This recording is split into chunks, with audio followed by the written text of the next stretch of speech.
Goedenavond en welkom bij College Tour. Vanavond opnieuw weer vanuit New York. Zijn ster reist per seconde. Gisteravond zag ik hem in concert hier, vlakbij. En de zaal was totaal uitverkocht. Een dampend publiek. Een geweldige optreden. Europa ligt al aan zijn voeten met miljoenen cd's die hij al verkocht heeft. En de concertzalen zijn vol. En nu moet Amerika eraan geloven. Vanavond interview ik samen met 200 studenten hier in Brooklyn, New York, Stromae.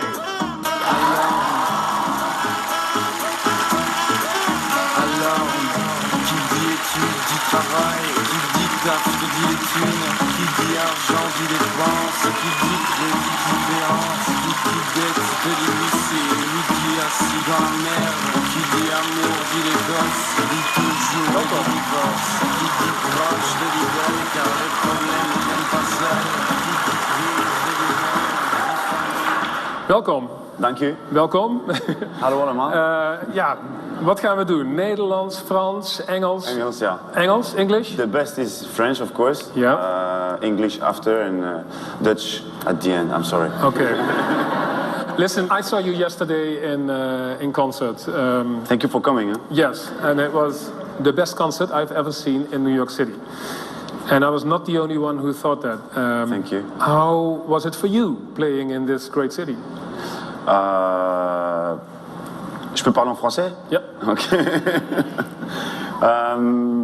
En fait, au début, j'étais un petit peu déstabilisé parce que, je sentais que, j'étais mal à l'aise, j'étais pas très à l'aise, et puis finalement, j'ai commencé petit à petit à prendre mes aises vers la 3e, 4e chanson, et donc voilà. Mais plutôt impressionné, et and you never know how much comes from France or from Belgium, because when you say, okay, everybody understands French, everybody want to say yes, but when you begin to speak, a little bit quickly in French, you understand that, okay, no, it's not like, people love to say I speak French, but actually maybe not as they want to. Right. You understand me, sorry. Yeah.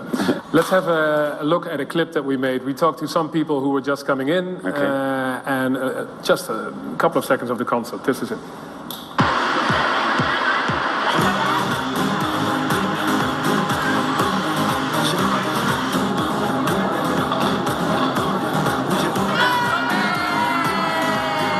See him perform.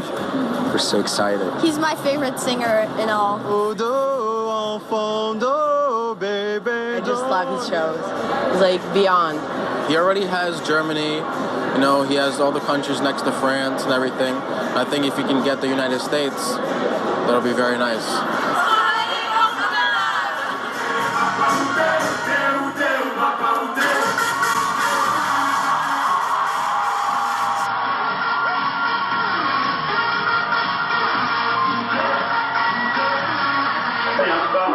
Selon les grands, c'est long à exprimer, ça prendra le temps qu'il faudra le temps. Mais finalement, je le saurai dans 5 ans, 10 ans, 20 ans, mais j'espère avant de crever. 10 ans, 20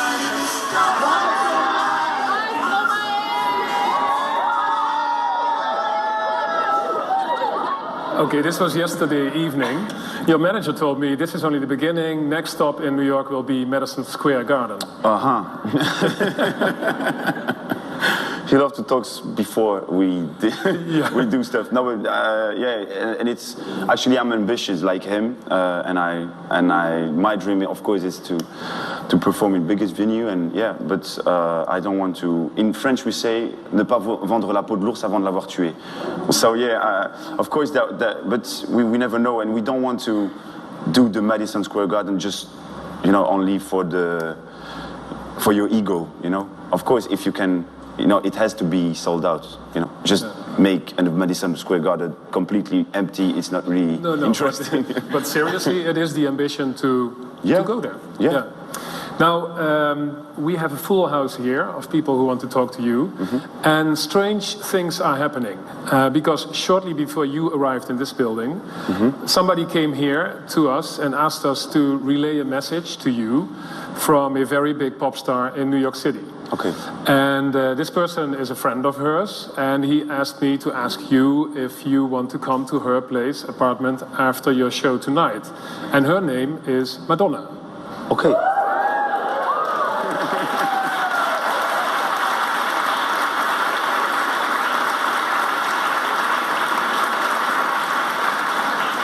Simply, modestly. No, pretty fine. Thank you. Nice. Hello. Now the question is, will you like to accept this invitation? Actually, I don't have the time. Okay. It's a problem. Sorry. Of course, yes. But it's not a joke. No, it's not a joke. All right, that's settled then. I have one more thing I have to give you, actually, which is a pleasure for me. You're very popular in Europe, as I said already. This country is ready for you, and in the Netherlands, you've sold so many records that we can offer you this one. This is double platinum award because you sold so many.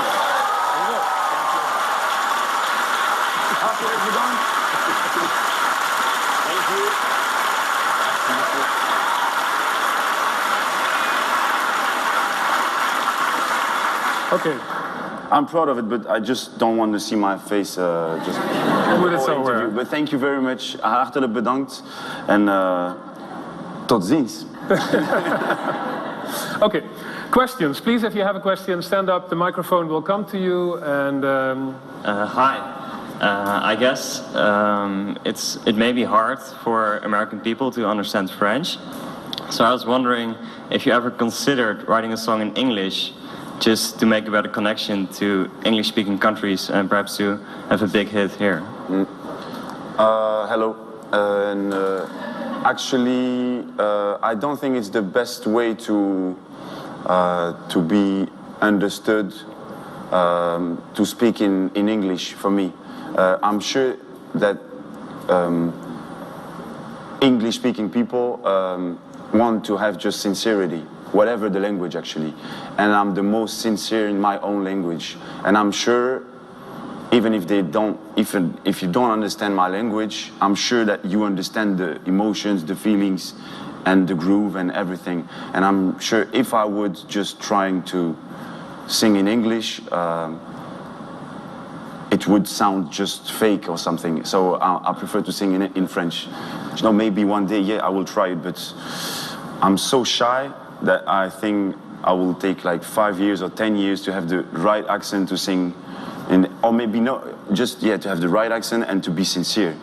The both things has to be there to make a good song that I judge good.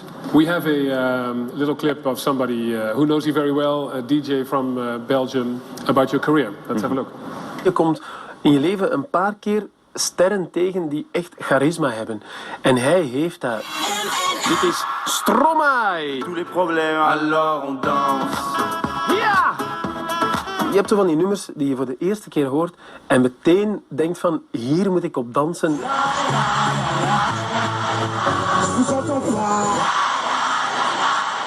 Dat was meteen een hit, instant. En dan was zo van, dan wist je, oké, die gast heeft echt een wereldhit te pakken. Dit is groter dan Vlaanderen, Wallonië, dan België.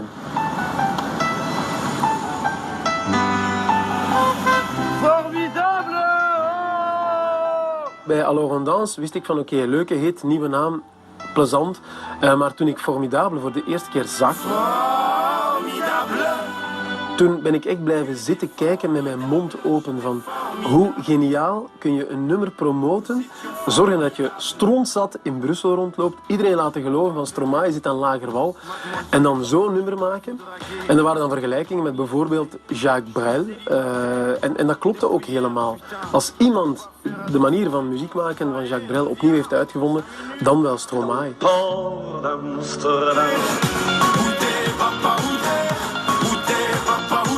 Dan had je ook Papa Outé, waar dan ook over zijn vader gaat, die hij amper gezien heeft tijdens zijn leven. Het geniale aan Stromae, hij kan alles heel eenvoudig uitleggen, terwijl wat hij maakt ontzettend complex is. Daar zitten zoveel lagen in. Op zijn tweede plaat een nummer, ik weet niet of hij het ooit als single gaat uitbrengen, Moule Frites. Dat gaat eigenlijk nergens over. Het gaat over mosselen en frieten. Ja, een soort nationale symbolen waren. Maar blijkbaar gaat het dan over seksueel overdraagbare aandoeningen. Goed gevonden van Stromae. Het is ook effectief door mensen als Stromae, door het wereldkampioenschap, door de Rode Duivels, dat we ons ook wel Belg voelen. aussi. Ik denk dat in het geval van Stromae het een geniale zet is om te zeggen van ik stop even. Ik denk dat hij bewezen heeft intussen met zijn moeilijke tweede plaat dat hij voldoende materiaal heeft om over 3 jaar een minstens even goede derde plaat te maken. Is he right? Completely agree, yes. Yeah. Yeah. Are you even overwhelmed or surprised by the level of success? Because it's Belgium, France, it's all of Europe, and now maybe this country as well. Of course, yes.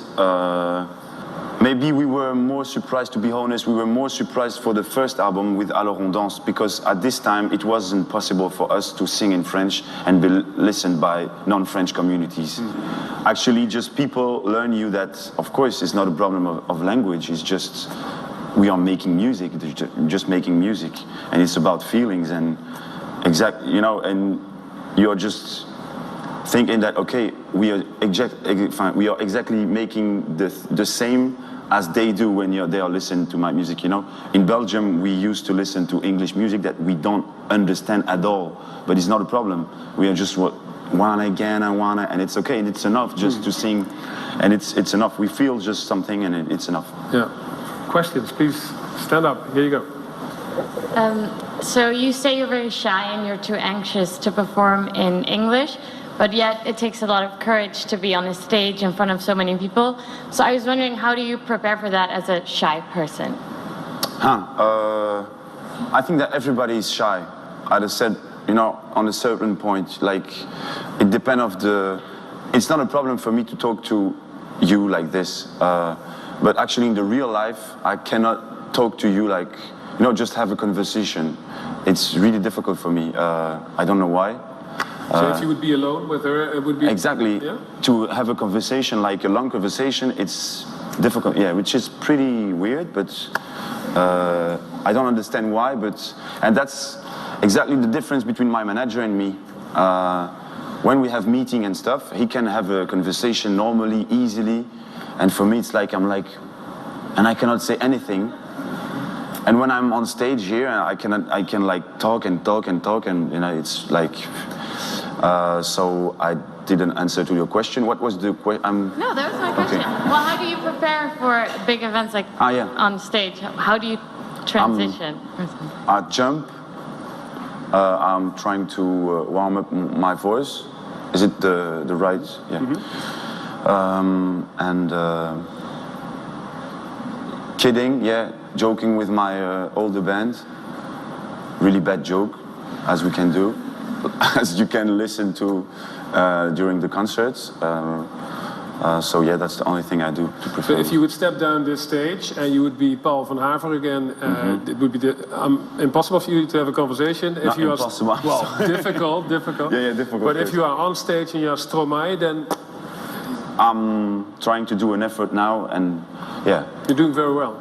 I was just wondering, because as I told you, this request of Madonna, for example, would it be difficult for you to meet her while not on stage and then not yes. knowing what to talk about? Yeah, especially because it's her. Mm-hmm. But yes, it's difficult to talk, and for me, but yeah, for me it's difficult. Yes. Okay. Mm-hmm. This is a student show, and what kind of student was Paul van Haver? That's your real name. What were you good at school? No. Not no, but the teacher used to say to my mother, you know, he's not dumb, but the problem is that when a fly is just flying in the class, he's just like, okay, we lost him. So that was the problem. Concentration. Dreamer. You were a dreamer. Concentration was the worst problem. Actually, the threat was to send me to a boarding school, and actually I missed my class, so I had to go in the boarding school. So yeah, but it learned me so many things to go there. Was it punishment? Did it feel like punishment at the time when it was yeah? Completely, yes. Like, but it was so interesting to meet different people because I came from a modest neighborhood. Not really the hood, but you know, like modest. And I thought that rich people was bad actually, was not good, and I thought they was just racist, but it was so interesting to go in a boarding school like this with rich people to understand that, okay, you are racist as well as them. So it was so, interesting for me to understand that it's not only, racism is not only against black people or American people, or, racism is just horribly natural, you know what I mean? It is in everybody. Mm-hmm. We went to your boarding school and spoke to somebody who knows you very well. Have a look.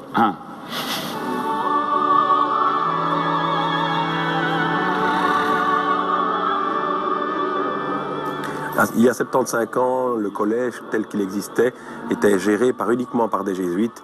Et là, c'était vraiment une élite qui venait au collège parce qu'il avait une réputation à travers toute la Belgique au niveau de la qualité de l'enseignement, au niveau de la discipline, au niveau de l'éducation, des exigences. Donc c'était une vie qui était quand même beaucoup moins ouverte sur l'extérieur qu'actuellement. C'est un collège de garçons, exclusivement de garçons. Paul est un élève parmi tant d'autres. Il était discret, assez effacé. C'était pas un garçon qui était hyper intelligent, qui n'avait pas besoin d'ouvrir les livres. Il fallait qu'il travaille pour pouvoir réussir son année scolaire. Il y a même 4 années qu'il a passé à Godin. La maman était toute seule pour élever ses enfants, puisque le papa est mort tout jeune. Paul avait 7 ans quand son papa est mort, je pense. Et la maman trouvait important que ses enfants soient dans une école religieuse, avec de vraies valeurs, de bonnes valeurs. Elle avait beaucoup d'enfants, je crois qu'ils étaient 6 ou 7. Il a 5 ou 6 frères et sœurs. Donc c'était une grande famille pour une maman toute seule. Et là, le fils, je pense, il sentait l'amour de sa maman et l'envie de sa maman. Donc ça m'a marqué parce que la maman mettait plein de valeurs à Paul. Et Paul, il est obligé de dire « Oui, maman, ben oui, je sais », avec ses grandes jambes qui allaient bien loin en dessous de la table. Mais en même temps, parce qu'il avait beaucoup de respect pour ce que sa maman faisait comme effort pour pouvoir mettre Paul ici au collège à Godin.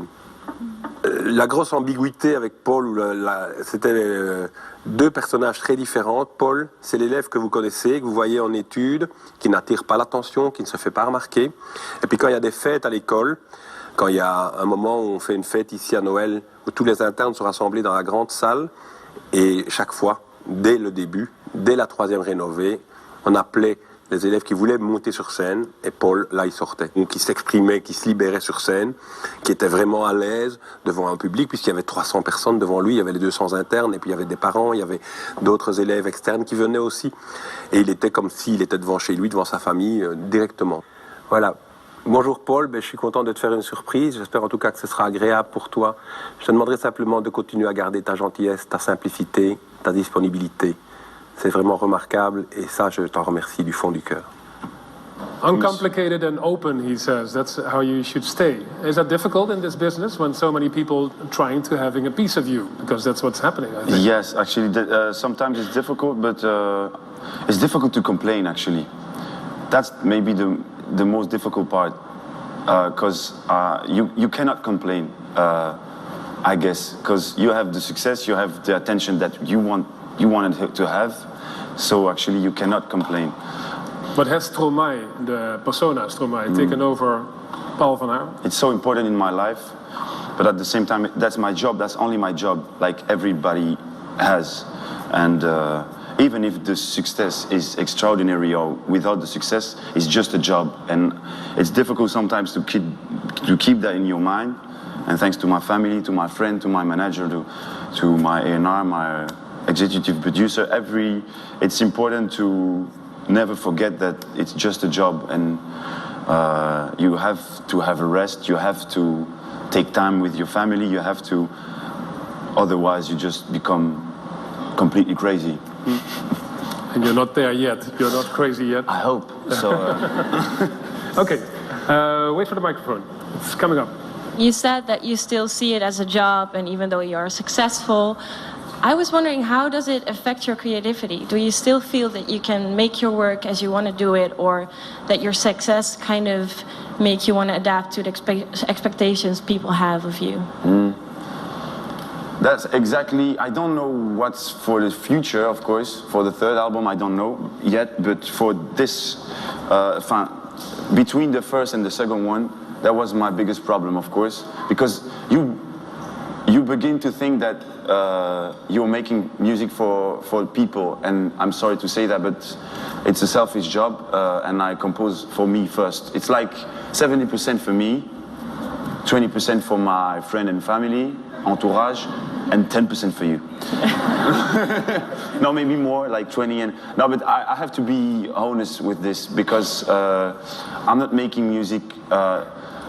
If I would make this album, Racine Carrée, for the audience, for people, I would be just, it's going to be a problem if there is no success, you know what I mean? If I would have no success with this album, if I would make this album for you, what's my life next to you? Do you know what I mean? What do I just have to suicide my, just to, and it's so important for me, for my brain, for my, I have to just compose for me first. Are you afraid to start? Yes, sometimes, yeah. It's a big shock every time you change your not your life, but your job, because there is some different part in my job. Interviews is one, the tour is another one, composition is another one. Everything starts from the composition and the writing, so it's going to be a problem. And after the tour... Because you don't have time right now to compose? For me, no, but I can compose if I think that I compose for somebody else. It's easier. I think that I have too much attention on me to be completely free, for the reason I explained you. So yes. So you have to go in retraite. You have to go. Yes, exactly, in retraite. Like I need something like 3-4 years. I don't know. But I'm asking because I read this news article, an interview in which you said, "I'm going to quit for 3 years because this is too heavy. There's too much fame. It's unnatural to be so famous. I have to go back to Brussels and be quiet again." Is that serious? I think it's necessary, because this success is extraordinary, but extraordinary doesn't mean only good things, bad things as well. And it's so important for me just to, I don't have any normal life anymore, and I need it, and of course I have to take time, I have to live a real life, just to be just inspired, just to tell something new, interesting. Otherwise I would just talk about what, a bus,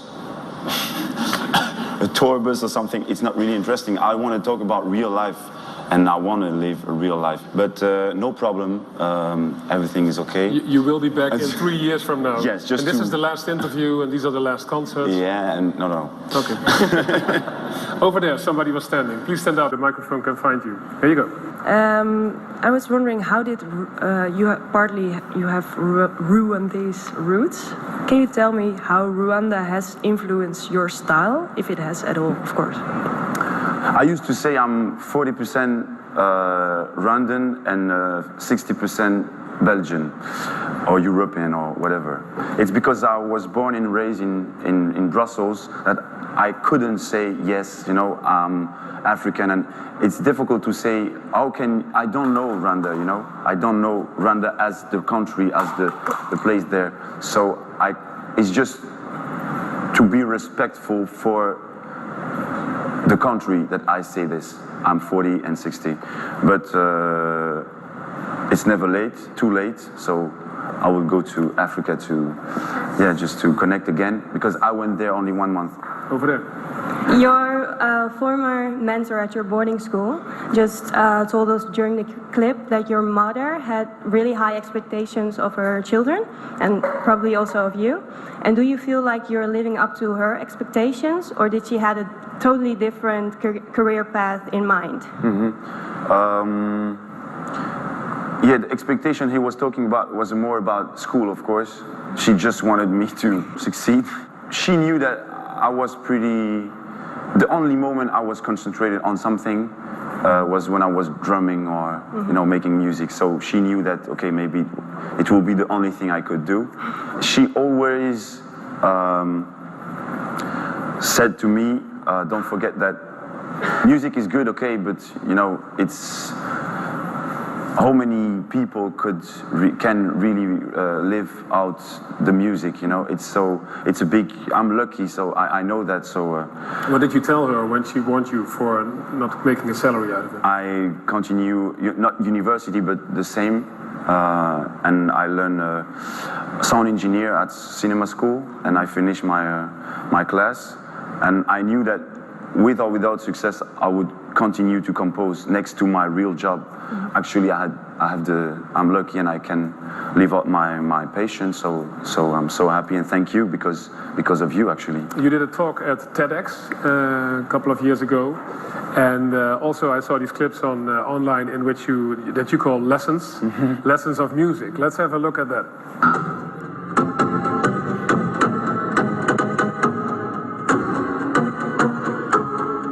Conk, conk, king, king, king, conk, king, conk. Ça va faire, je vais aller au parc d'Astérix. Quel parfait. Recording. Comme ça, la désinvolture. Voilà, c'est pas mal. C'est pas mal, ça. Hein. Voilà. Mais, non. Écoute, listen to me, Watana. Son de canard malade, quoi.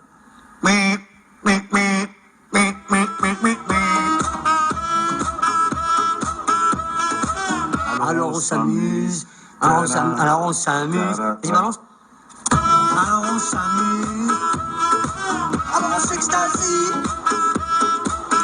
Je suis pas sûr. Alors on danse.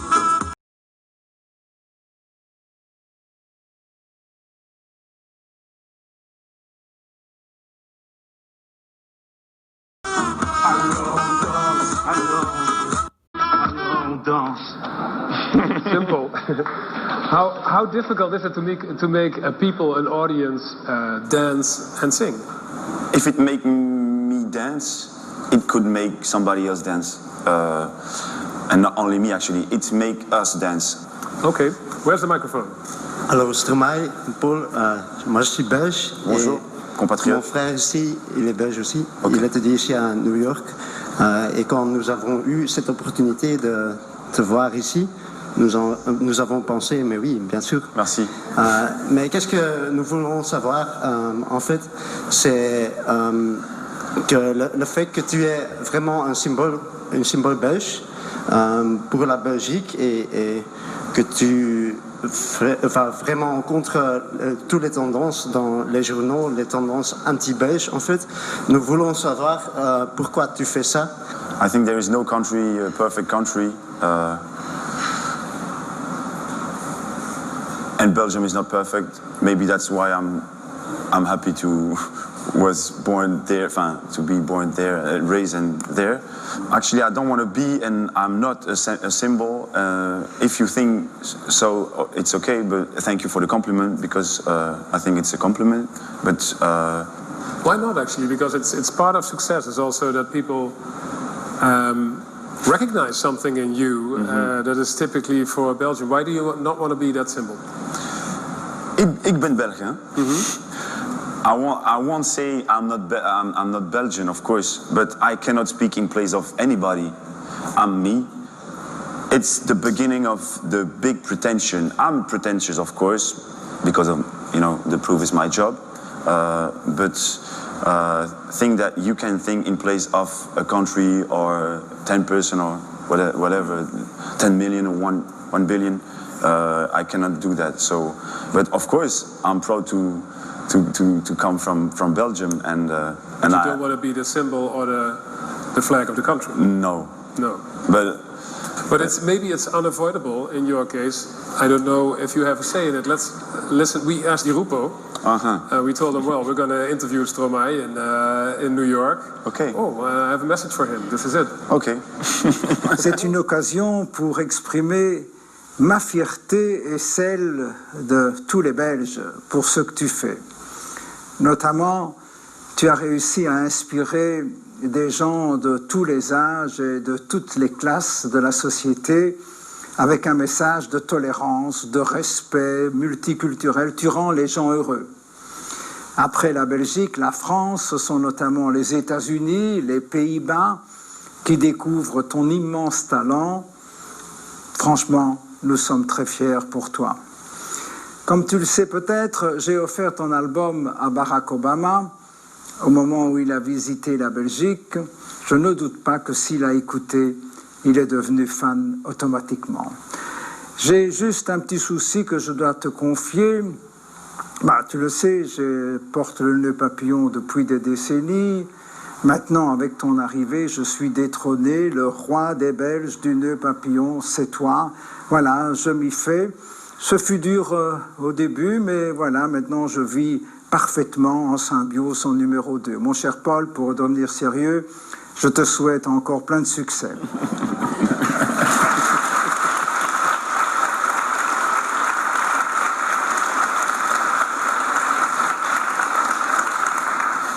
Merci pour ce message. But now about this role, what are you saying? That you are building bridges between generations and cultures. Is that the role that you want to have? Actually, it's more selfish than this at the beginning. I cannot lie and say, yeah, that was my ambition, just to, it was just because when I compose, I hate snobism. And it's difficult to fight it against that every day. So actually, I'm not making music for hip-hop community or black community or white community or rich people or or young or old. I'm making music for everybody who wants to listen to it. That's all. So and it's what's for a beautiful gift back to have so many different generations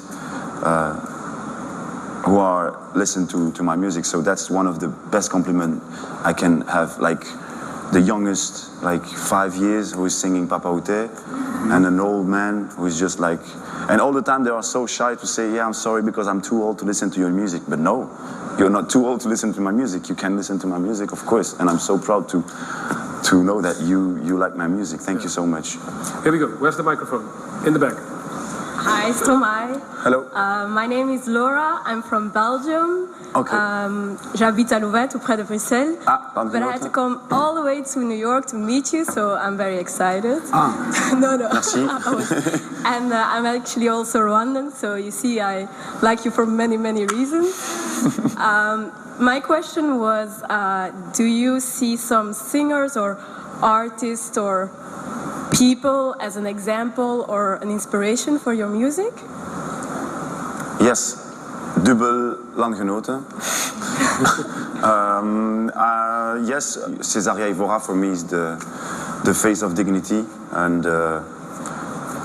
maybe it's because I didn't know her very well. So sometimes you're just putting somebody on the, I don't have the word, but in French we say sur un piédestal, like.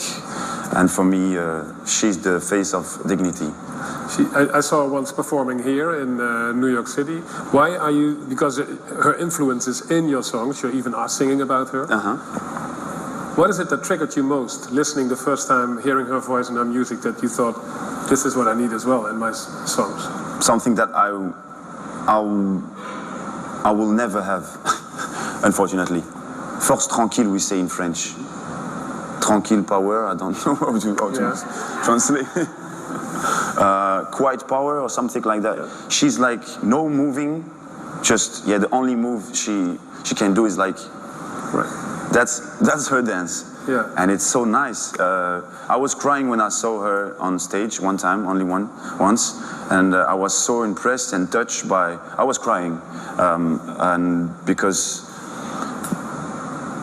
how somebody can send you so much power without doing anything, anything. Of course, she was singing, but no move. And for me, it's just impossible because I'm jumping all the time.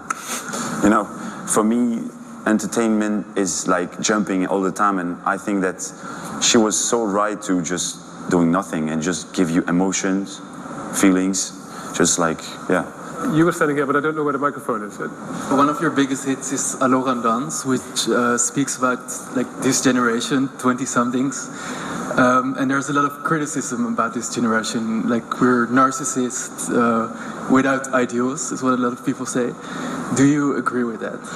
I did a song about the subject of narcissism, which is Carmen.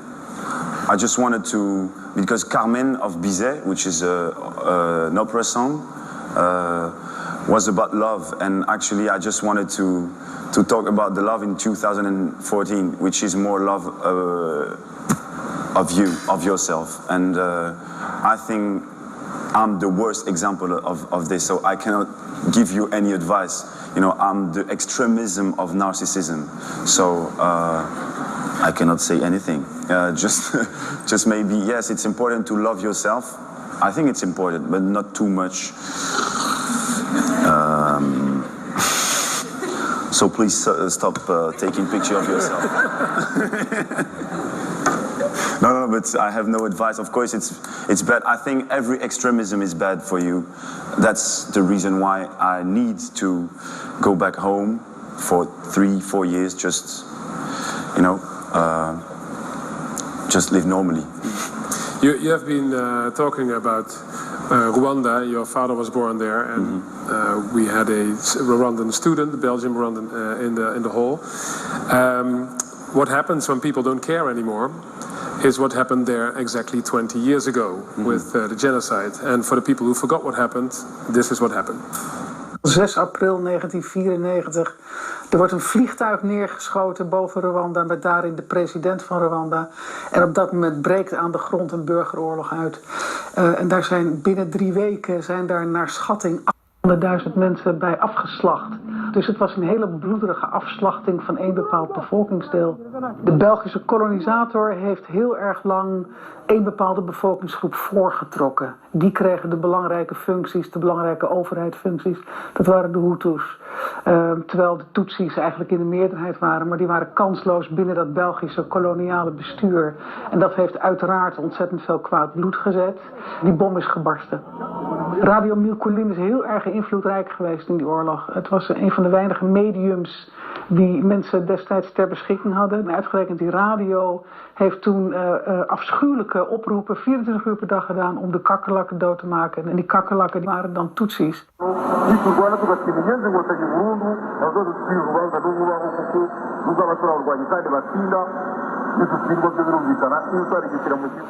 En daarom is het heel bijzonder dat iemand als Stromae precies het tegenovergestelde doet, hè? Waar zijn vader het slachtoffer is geworden, heel indirect dan van zo'n radio Milcolin en de haat die gezaaid is door zo'n radio.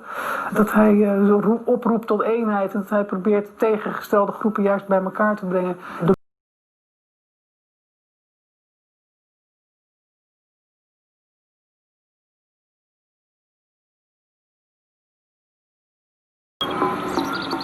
Is it difficult to watch these images of Rwanda and the genocide there? Yes, I think it's more difficult for somebody who was there at this time. Of course, it's my origins, and I lost my father because of this. So of course I'm touched, but yeah, it's actually it was horrible and a horrible lesson, human lesson, I think. Do you see yourself as a victim as well because your father died there? Of course. Actually, I didn't know it if he was dead or not, but I knew it a little bit. You know, nobody had the courage. Is that right? Yeah, courage to tell me that he was dead. And I knew that because I had no more news or from anybody. Nobody wanted to talk about this, so I knew that it was finished. So I just asked to my own mother, and they said no. I think he's dead. And I think the most difficult for in this case is that nobody found, or not many people found the bodies of their family. And when you don't have the body of your family, you still think that he's still alive. And maybe that's the most difficult part of this horrible, but of course. And your father was never found in Rwanda? No, actually they just found a shirt, and yeah. and we can suppose that that was his shirt because the idea or something was inside. So yeah. Okay. And it's the case of so many persons in this horrible... Almost 1 million people were killed. Yeah. Okay. Where's the microphone?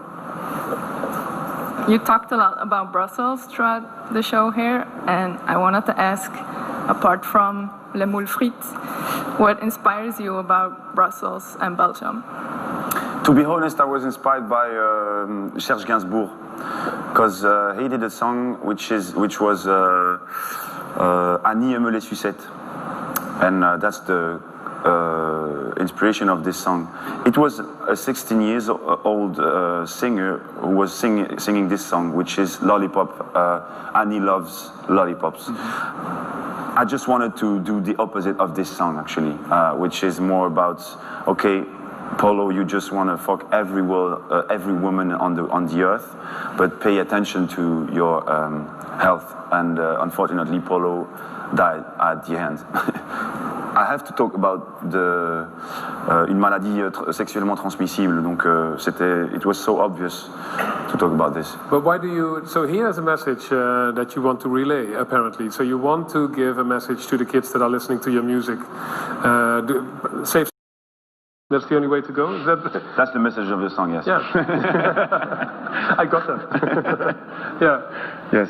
So should every song, every Stromae song have something like that in it? Yeah, I think I'm like this. I'm sorry, but I'm a little bit paternalist. I need a moral, I need to, have a story. I want to tell a story all the time. I want to... And most of the time there is a death at the end, I'm sorry. Or not a death, but something not really happy. But I think that life is like this. It's not only happiness, it's not only sadness, they both at the same time is melancholy, and that's why I'm... And that's you, that's in your character, the melancholy, the drama. I was talking about Césaria Evora, and for me that's the face of melancholy. You know, it's not because we are dancing that we have to hide our problems, you know. It's so important to dance on it, it's a way to heal yourself because of, you know, the rudeness of life. So it was, it's important for me to have this, you know, it's possible to dance and cry at the same time. Who decided to say that, no, it's not possible? You cannot cry and dance at the same time. Where's the microphone? I wanted to know if, you know, with music also comes dancing. Did you ever take any classes? Did you just, you know, dance when you were a teenager? Actually, I took no dance class before 1 year ago. So I met a choreographer, who is Marion Motin. She comes from Paris, and actually I had a big problem with dance and choreography in general, and she helped me to know the reason why I hate choreography. Now I know it's because there is so many times that people just want to demonstrate that they can dance, and she explained me that actually that's the problem why I hate dance.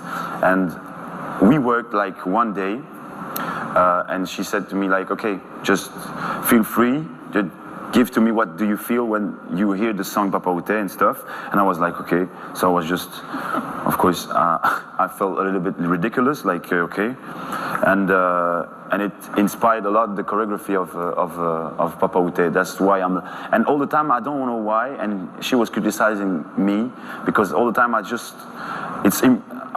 want to be ridiculous. I want to be weird. I want to be to show something bad from me.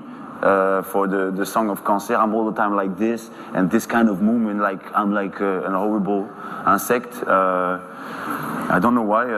It's maybe because I'm not comfortable with my body, which is pretty skinny, and I think so. I think I'm not so proud of my body, and I don't know why I'm talking about that, but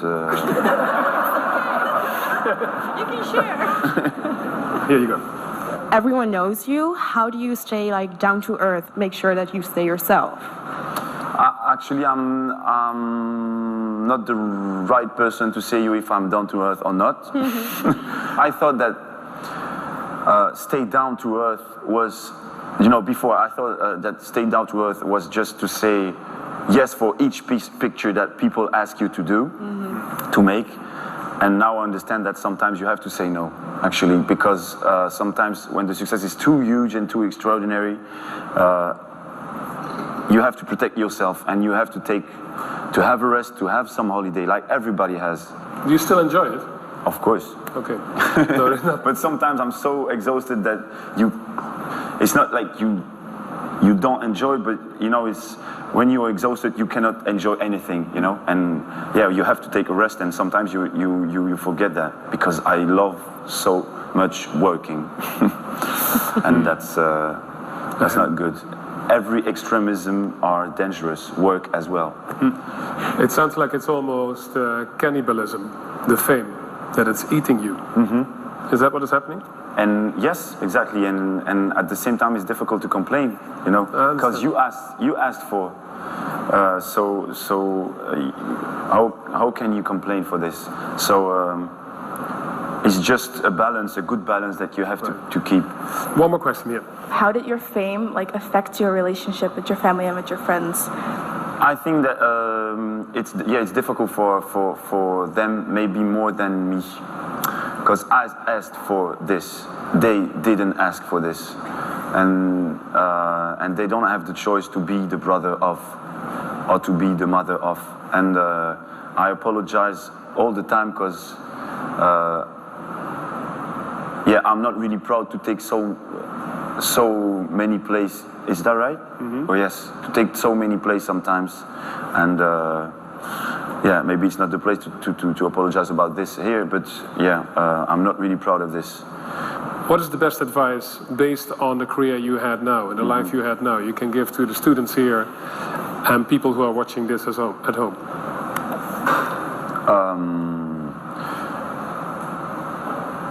Je vais répondre en français.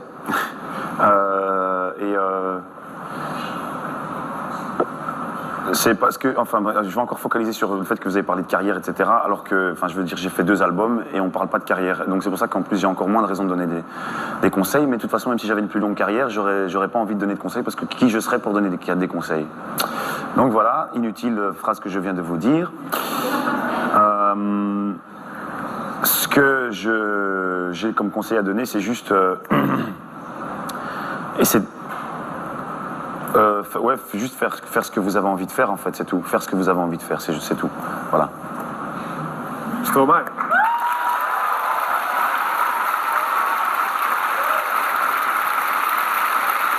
Dankjewel.